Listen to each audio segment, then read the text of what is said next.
Bonjour, cher Sangha. Nous sommes aujourd'hui le 27 janvier de l'an 2008 et nous sommes au hameau du Haut pendant notre retraite d'hiver.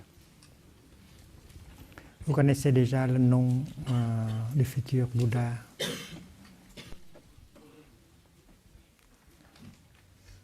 Le prochain Bouddha qui va apparaître sur Terre, son nom Maitreya.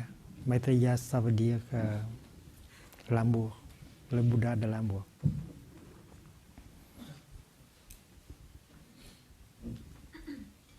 Nous l'attendons et il nous attend aussi.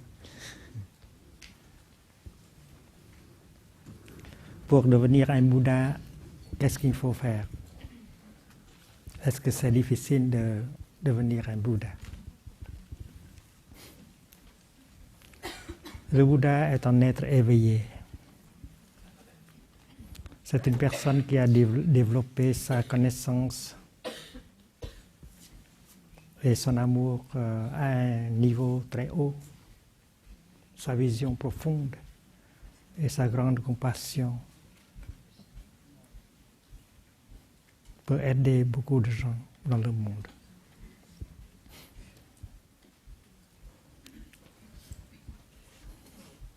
Vous êtes des amis du village de Pugnier et nous appartenons à une tradition zen qui s'appelle Lingji.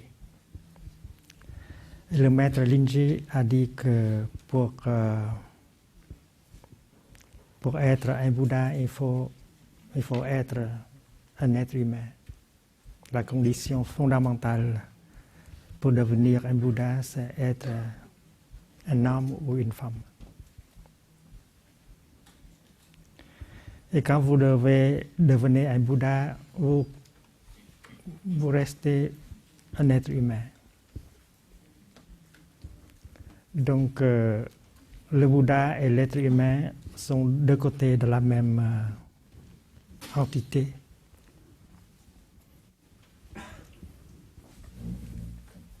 Ceci, c'est le mot, le caractère représentant le Bouddha.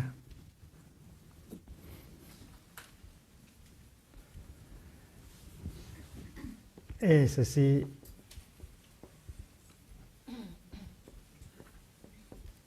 ce sont deux mots qui représentent les êtres humains. Chúng sanh, Phật, chúng sanh. Et son enseignement, c'est que il n'y a pas de différence entre Bouddha et un être humain. Pour être un Bouddha, vous devez être un être humain. Et quand vous êtes devenu un Bouddha, vous continuez à être un être humain. La non-dualité entre Bouddha et être humain. Donc, on dit ceci, Phật sanh bất nhị.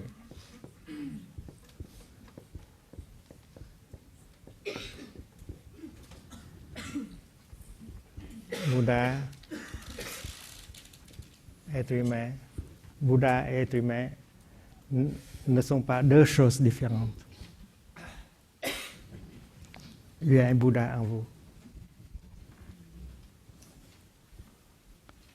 Il y a la potentialité de devenir un Bouddha dans chacun des êtres vivants. Et selon l'enseignement du Bouddha, si nous pouvons développer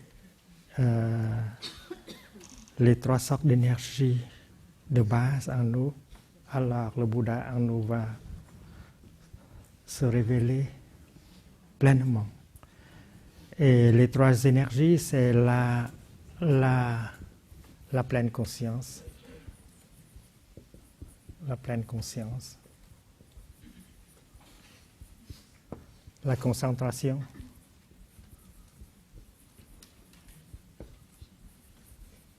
et la vision profonde, la sagesse.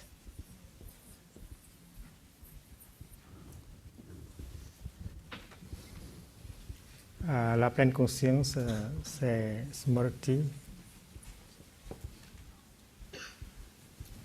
niệm.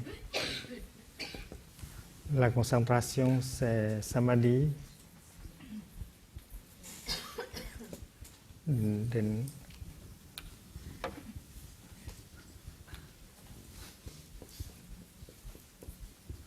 Et la vision profonde, c'est Prajna. La compréhension parfaite.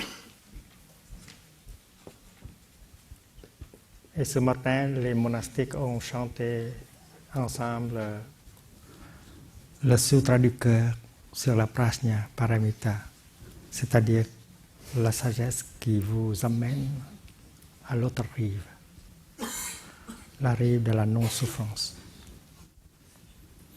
Donc si vous regardez ce logo, vous voyez Smriti, Samadhi et Prajna, ça veut dire pleine conscience, concentration et vision profonde.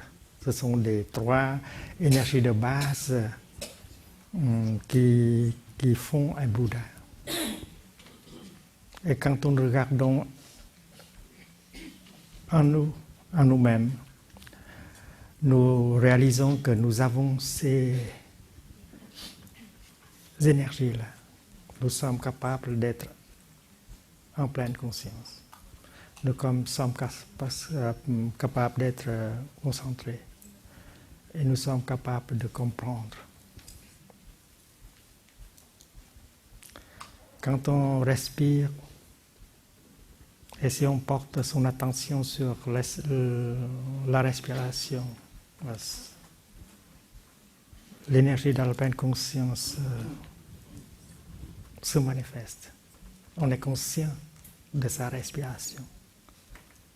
Et c'est déjà la pleine conscience. Quand on boit son thé dans la pleine conscience, cette énergie nous habite. Elle vient de nous-mêmes. Il y a une graine de pleine conscience dans notre esprit. Et si nous savons comment toucher cette graine, elle va se transformer en énergie. Vous pouvez boire votre thé en pleine conscience. C'est-à-dire qu'en buvant votre thé, vous êtes au courant du fait que vous êtes en train de boire le thé. Et c'est possible pour nous tous de boire notre thé en pleine conscience. Vous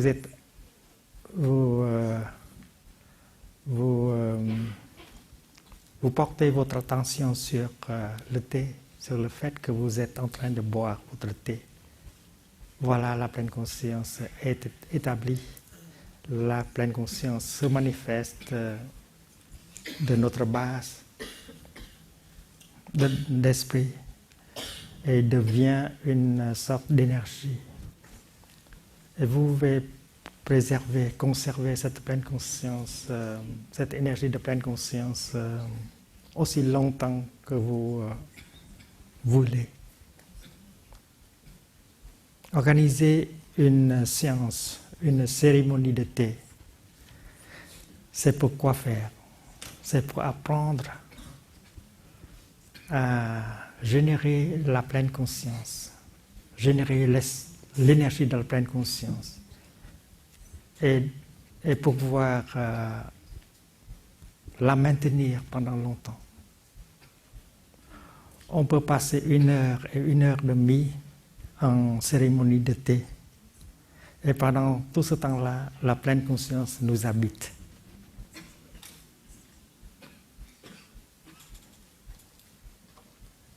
Celui ou celle qui prépare le thé, qui verse le thé, elle le fait avec la pleine conscience. Elle est consciente de chaque mouvement, de tout ce qui se passe dans chaque instant. Et c'est sa pratique. Verser le thé, préparer le thé dans la pleine conscience, c'est sa pratique. Et nous sommes des invités à la cérémonie, nous pouvons contempler cela. Et nous suivons notre respiration. et nous gardons notre pleine conscience éveillée, vivante. Et tout le monde qui sont assis dans le cercle pratique la même chose. Toucher la graine de la pleine conscience qui est dans le tréfonds de notre esprit. Aider cette graine de pleine conscience à se manifester comme énergie. Et vivez avec cette pleine conscience. Nourrir cette pleine conscience dans 1h30. Et celui, celle qui prépare le thé, qui verse le thé et qui passe le thé, elle a dû passer par l'entraînement pour qu'elle puisse préparer le thé, verser le thé, présenter le thé comme il faut dans la pleine conscience.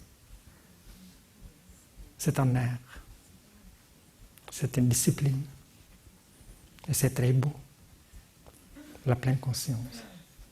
Chaque geste, c'est une cérémonie.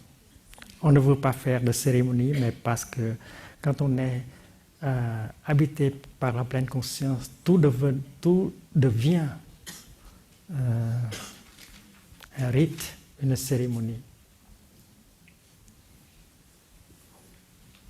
Quand vous marchez, par exemple, en pleine conscience, vous marchez en telle sorte que la pleine conscience vous habite à chaque instant. Et chaque pas aide à générer l'énergie de la pleine conscience. Et on voit quelque chose comme la sainteté dans chaque pas que vous faites. La sainteté, ce n'est pas une chose qui appartient seulement au pape ou au Dalai Lama. Chaque fois que vous êtes habité par la pleine conscience, tout ce que vous dites, tout ce que vous faites devient quelque chose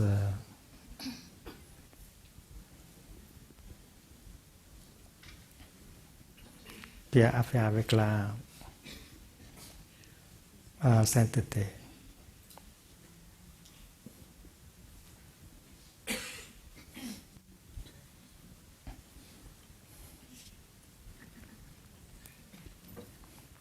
Quand un frère ou une sœur marche dans la pleine conscience, cette personne-là est en train de générer l'énergie de la pleine conscience. Elle est habitée par l'énergie de la pleine conscience. Elle marche comme un Bouddha. Elle ne pense à rien sauf au contact entre son pied et la terre.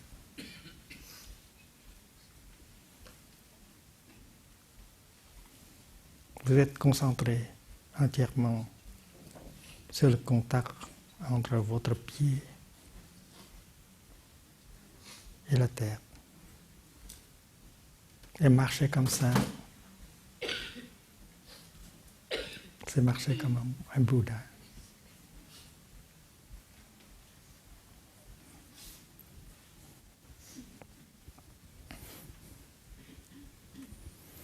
Donc la pleine conscience est une chose possible. Nous avons tous une graine de la pleine conscience dans le tréfonds de notre esprit. Et avec la pratique, on arrose, on touche cette graine, elle devient énergie. Et quand cette graine devient énergie, on est habité par cette énergie. Et on peut vivre chaque moment de sa vie en profondeur.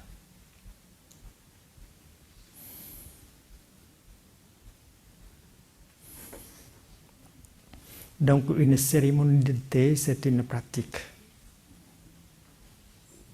On s'entraîne pour pouvoir vivre chaque moment de la cérémonie en pleine conscience. Et ça peut donner beaucoup de joie. On est conscient de quoi? on est conscient d'être là avec les amis. On est conscient que le thé est là pour nous. Et la joie, la vie, ce sont des choses possibles dans l'instant présent.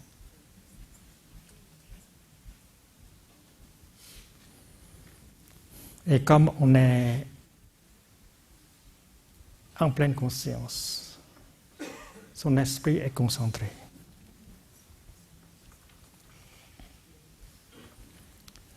La pleine conscience est toujours la pleine conscience de quelque chose.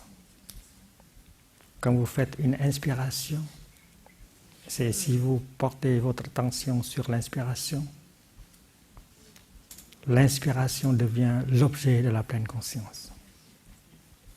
La pleine conscience de l'inspiration. Quand vous regardez une fleur, et si vous êtes conscient du fait que la fleur est là, alors la fleur devient l'objet de votre pleine conscience. Quand vous marchez, vous êtes conscient de chaque pas.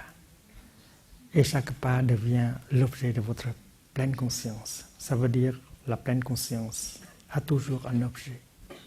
Conscience, c'est toujours conscience de quelque chose. Et si vous maintenez cette pleine conscience vivante, alors la concentration se développe. Vous êtes concentré sur l'objet de votre pleine conscience. L'objet de la pleine conscience constitue l'objet unique de votre concentration. Vous êtes concentré sur cela seulement, une chose à la fois. Être concentré, c'est toujours être concentré sur quelque chose. Peut-être c'est votre inspiration, votre expiration, ou bien la fleur que vous contemplez, ou bien le soleil levant, ou bien le contact entre votre pied et la terre. On peut choisir l'objet de la pleine conscience. On peut choisir l'objet de la concentration. Et si vous êtes concentré, vous avez investi votre corps et votre esprit dans l'objet. Et si vous vivez comme ça en profondeur avec ces objets, vous allez faire une percée profonde dans cet objet. Avec la pleine conscience, avec la concentration, on va pouvoir faire une percée dans l'objet que l'on contemple, que l'on regarde. Cette percée nous procure de la connaissance, de la vision profonde. Quand on contemple quelque chose avec beaucoup de concentration, on va découvrir la nature de cette chose-là. Donc, la pleine conscience est porteuse de concentration.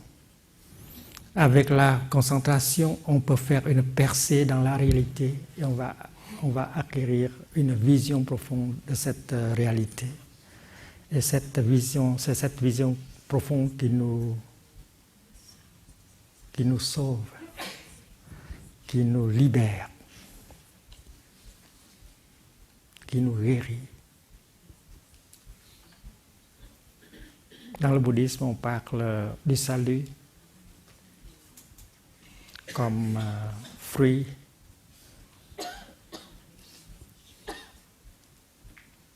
de la vision profonde, de la compréhension. On nous parle du salut comme par la grâce, mais par la connaissance, par la sagesse, par la vision profonde.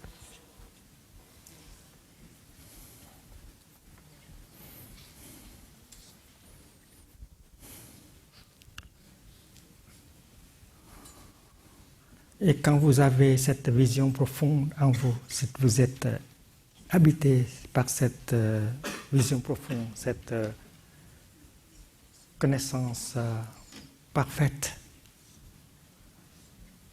alors vous avez beaucoup de compassion, d'amour. Il n'y a plus de haine, il n'y a plus de séparation, il n'y a plus de peur. Et ce sont des qualités du Bouddha. La grande compassion, la grande sagesse, la non-peur, la joie, le bonheur.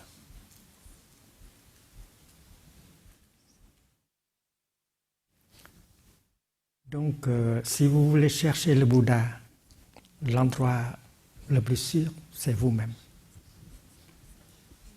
Il faut regarder en soi pour pouvoir trouver le Bouddha.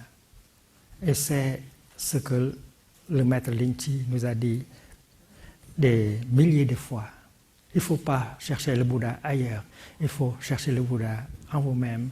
Ça, c'est parce que vous avez les 3 graines.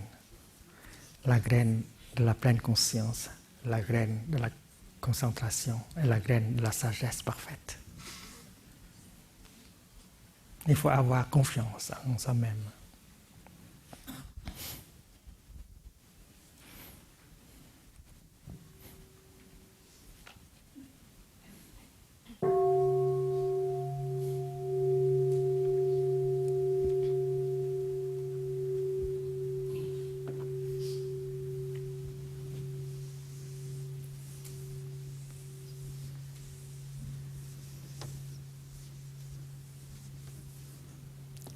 Dans le bouddhisme, on parle des 2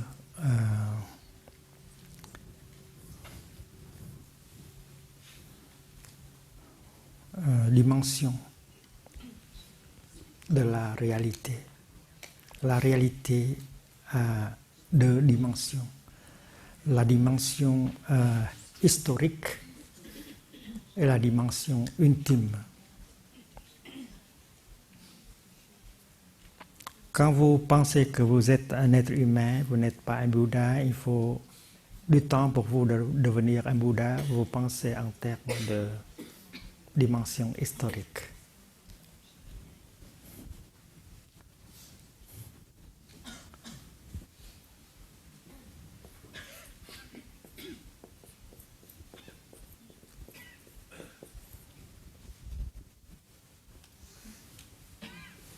Dimension historique.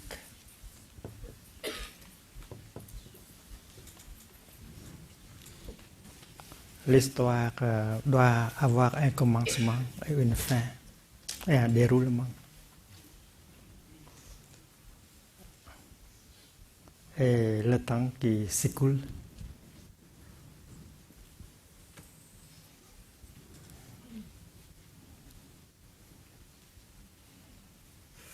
Donc dans la dimension historique, il y a une distinction entre les Bouddhas et les non-Bouddhas.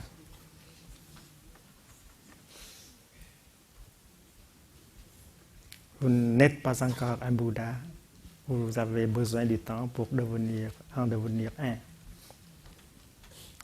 Mais il y a une autre dimension qui s'appelle la dimension intime.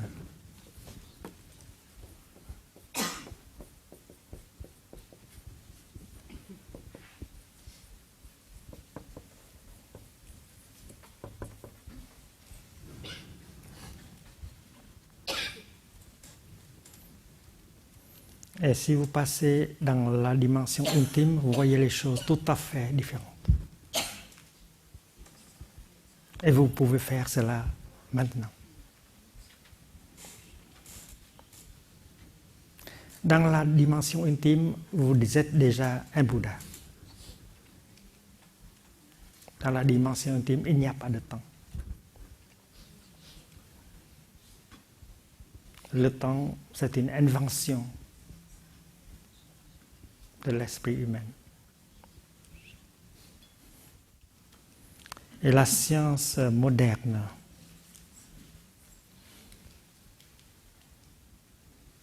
dans la mécanique quantique, on commence à ressentir cela.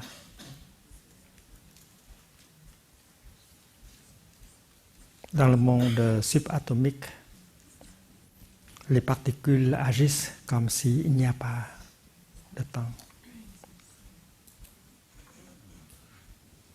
Et de temps en temps, on observe que les choses vont dans l'autre direction, du présent vers le passé. Très intéressante.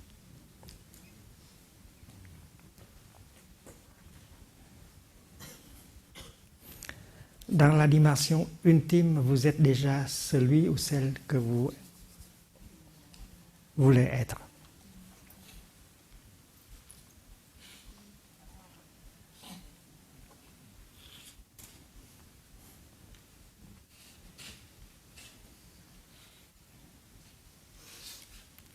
Au commencement de l'enseignement, on a entendu dire que seuls les êtres humains peuvent devenir un Bouddha. C'est une sorte de discrimination. Dans l'enseignement profond du Bouddha, tout a du Bouddha, a de la nature du Bouddha. La Bouddha nature, la Bouddhata.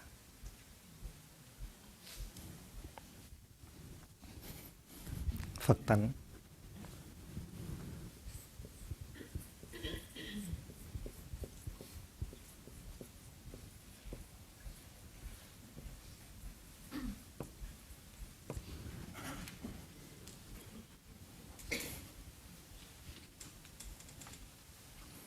Un jour, un yogi, en pratiquant, vient demander au maître Chiu Chou, est-ce que le chien, il possède aussi la nature de l'illumination?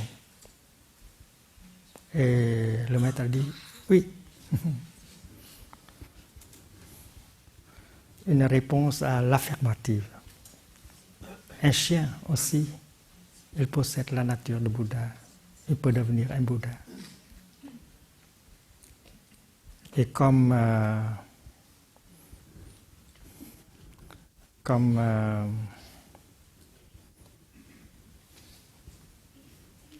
nous sommes des chercheurs dans le domaine de l'évolution, nous sommes habitués de dire que sur l'échelle de l'évolution,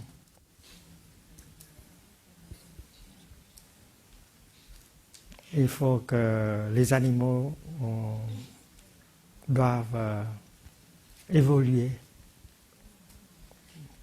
beaucoup pour devenir un être humain afin de pouvoir devenir un Bouddha.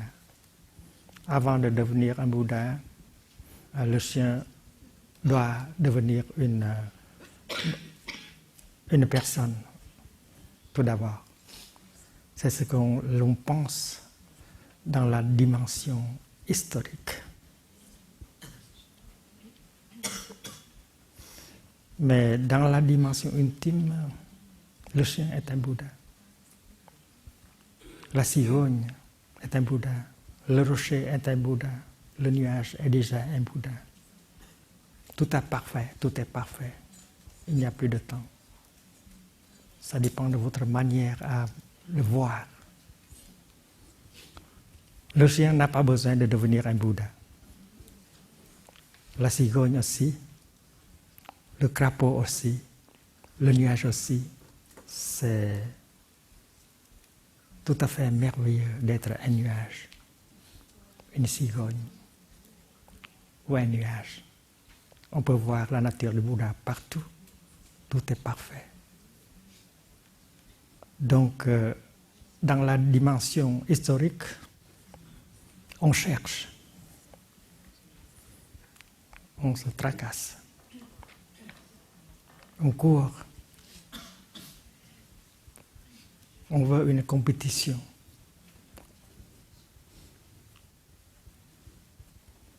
On cherche à réaliser une chose, on cherche à devenir un Bouddha, on cherche le succès en termes de pouvoir,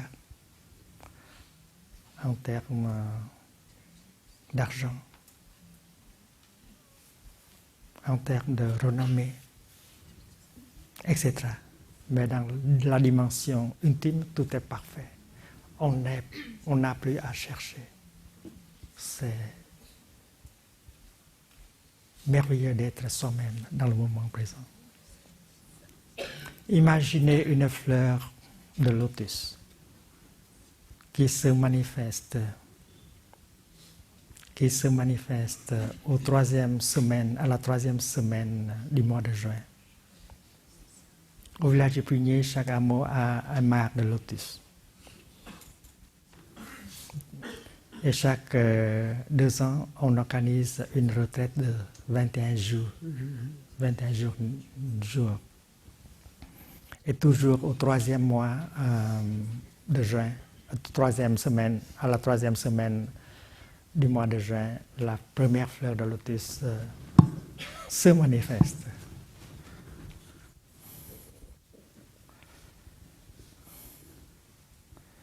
Est-ce que la fleur de lotus veut devenir quelque chose d'autre? C'est tout à fait merveilleux d'être une fleur de lotus. Imaginons que vous êtes, chacun de nous est une fleur de lotus.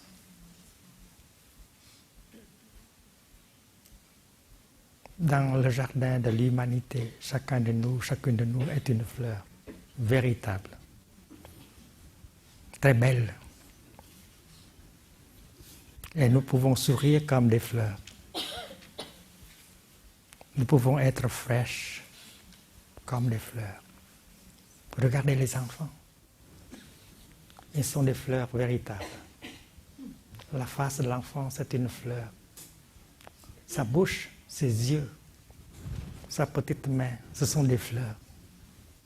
C'est une fleur véritable dans le jardin de l'humanité. Est-ce que l'enfant doit devenir quelque chose d'autre? C'est magnifique d'être un enfant comme ça. Vous souhaitez que l'enfant puisse grandir vite pour aller à l'école, pour décrocher un diplôme, etc. Mais être un enfant, c'est tellement merveilleux déjà.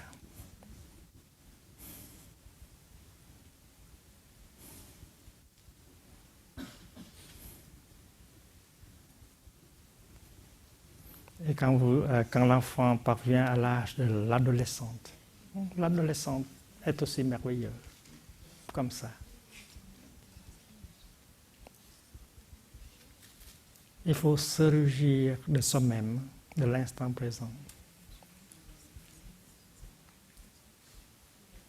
Dans la dimension intime, on est déjà ce que l'on recherche, ce qu'on veut être, ce que l'on veut devenir. On est entièrement satisfait avec le moment présent. À cause de sa colère, de ses ambitions, on ne peut pas être heureux.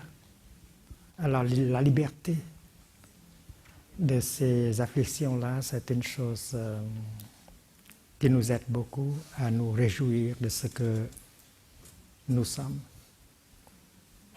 et de tout ce que nous entrons en contact avec. Donc, il y a deux dimensions à la réalité. Une dimension appelée historique et une autre dimension appelée intime. Mais il n'y a pas de frontière entre les deux. C'est comme une vague. Une vague qui se dresse à la surface de l'océan. Elle représente la dimension historique.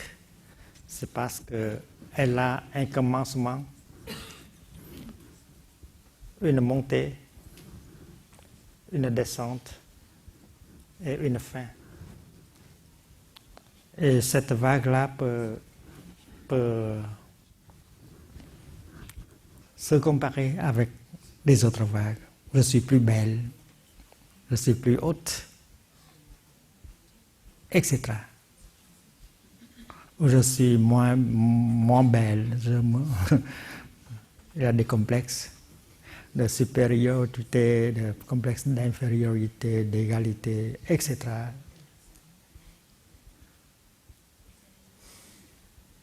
Et ça ruine tout avec ces complexes-là.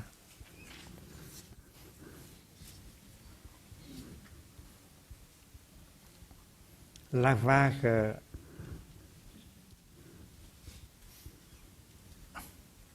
peut être est à la recherche de quelque chose. La vague veut être la plus belle vague, la vague la plus renommée dans le monde.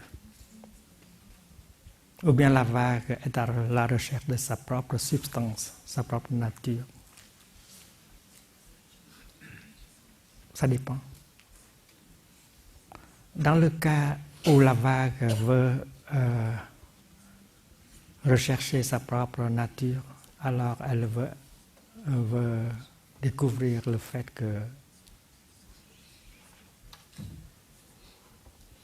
qu'elle est faite avec de l'eau. L'eau, c'est sa propre substance.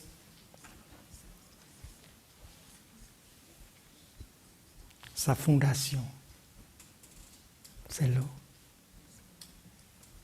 Et l'eau représente la dimension ultime. La vague représente la dimension historique.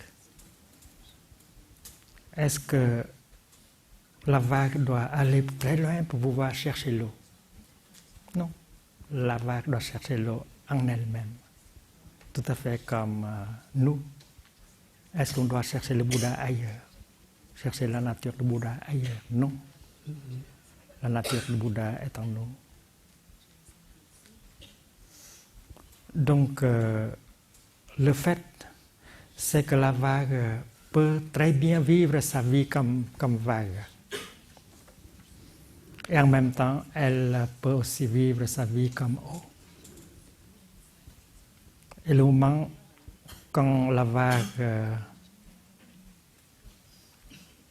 fait la découverte, la plus grande découverte de sa vie, je suis l'eau, alors la vague perd toutes sortes de souffrances.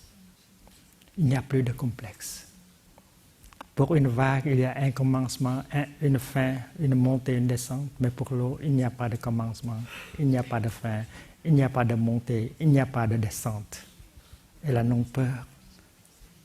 Elle est là pour que la vague puisse se réjouir de la montée et de la descente. La joie pendant la montée, aussi la joie dans la descente. C'est parce que la nature de la vague, c'est la non-naissance, non-mort.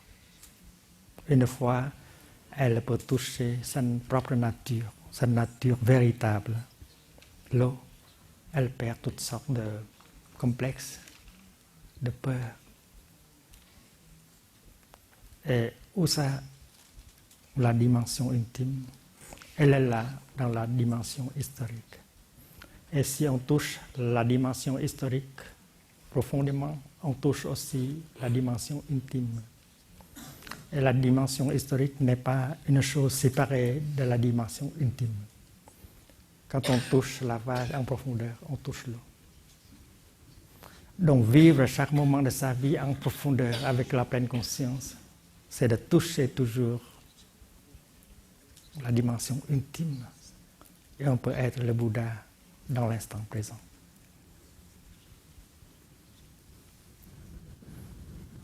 Au village de Prunier, on vous offre des exercices très simples qui vous permettent à toucher votre dimension intime.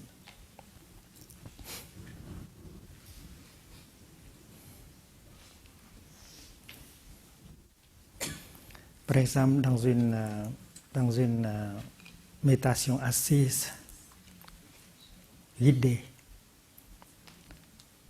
on vous propose de respirer avec votre papa, avec votre maman. On sait très bien que pendant une période de 9 mois, 8 mois, on est dans le ventre de sa maman.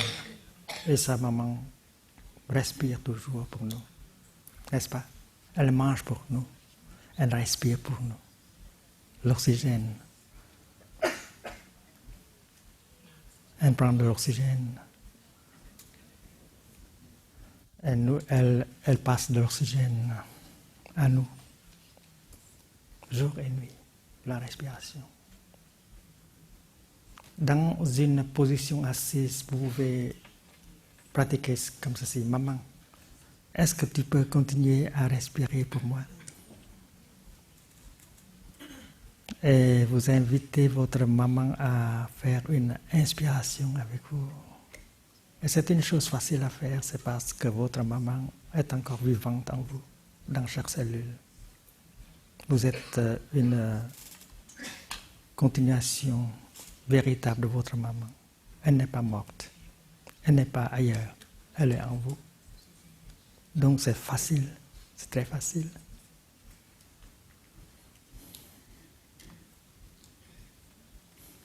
Quand vous êtes très petit, encore très petit,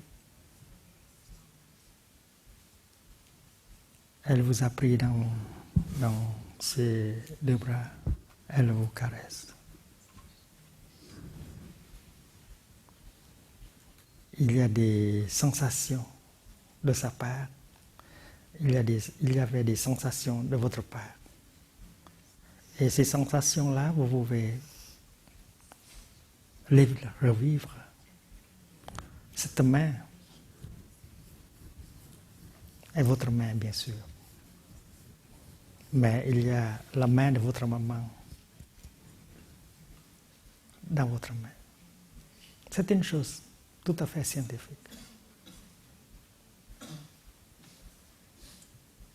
Et quand vous touchez votre front avec votre main, c'est la main de votre maman qui se pose sur votre front aussi. Formidable. Le temps n'est plus là. On est dans la dimension intime. C'est la main de votre maman qui est posée sur votre front.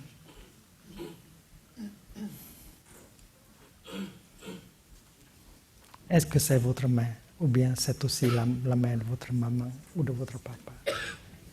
Il y a une continuation. Quand vous plantez une graine de maïs dans la terre humide, la terre et la graine commencent à travailler. Dans ces dizaines de jours, vous voyez une jeune plante de maïs avec 2 ou 3 feuilles. Regardez la jeune plante de maïs. Est-ce que la plante de maïs est identique à la graine de maïs que vous avez plantée, ou bien c'est une chose différente? On ne voit plus la graine de maïs. On a cru que la graine de maïs est morte, mais elle n'est pas morte. Elle s'est transformée en plante. Et si vous regardez en profondeur, vous voyez la graine de maïs dans sa nouvelle apparence, la plante de maïs. Quand vous regardez le Fils, en profondeur, vous voyez le Père. Il n'y a pas de séparation. Et si vous touchez cette non-dualité, nature de non-dualité entre Fils et Père, alors la colère n'est plus là, la discrimination, la souffrance n'est plus.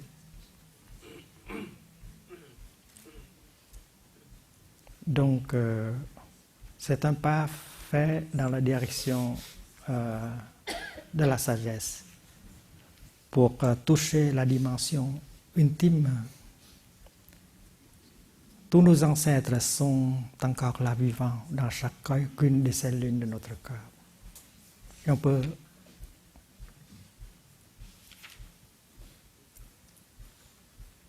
on peut parler avec eux. On peut avoir une conversation avec tous nos ancêtres. Vous avez cru que vos ancêtres sont déjà morts, ils ne sont plus là, mais c'est pas vrai. S'ils sont vraiment morts, alors vous n'êtes pas là. Parce que vous êtes là, ils sont aussi là. Et là où vous allez, vos ancêtres sont avec vous. Alors vous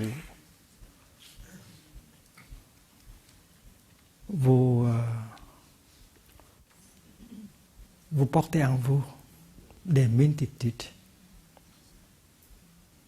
comme un poète américain.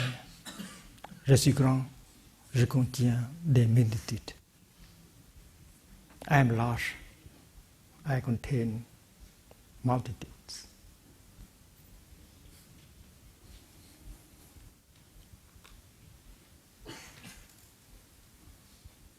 En fait, la première fleur de lotus qui s'ouvre comme ça dans toute sa beauté, elle porte en elle toute la marque de lotus, y compris la boue, les racines, les feuilles, les boutons, tout ça ont travaillé pour pouvoir vous présenter un chef-d'œuvre, la fleur de lotus. Et la fleur de lotus, elle a de la sagesse. Elle sait qu'elle porte en elle la totalité, même la boue au fond de la mer. Et nous sommes aussi des fleurs magnifiques dans le jardin de l'humanité. Nous contenons en nous-mêmes, nous portons en nous-mêmes tous nos ancêtres, tous nos enfants et leurs enfants. Nous portons en nous le soleil, la lune, notre galaxie. Et c'est une merveille. Vous voulez devenir quelqu'un d'autre. C'est pas sage. Vous êtes assez merveilleux comme ça. Une fleur de lotus, une fleur dans le jardin de l'humanité. Regardez encore et vous allez arrêter votre recherche, votre poursuite. Et la paix, le bonheur sera possible. C'est l'enseignement de la non-poursuite dans le bouddhisme. Aimlessness, apranihita.